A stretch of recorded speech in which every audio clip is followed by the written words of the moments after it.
थांबा.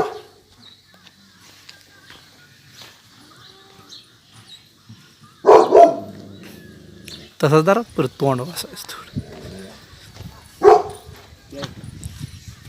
चालवा थोडासा असा इकडे.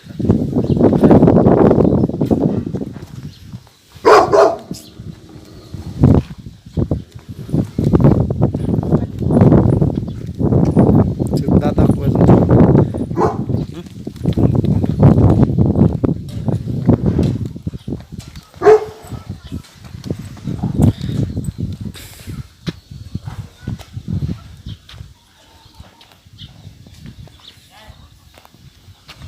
दात दाखवायचे दात.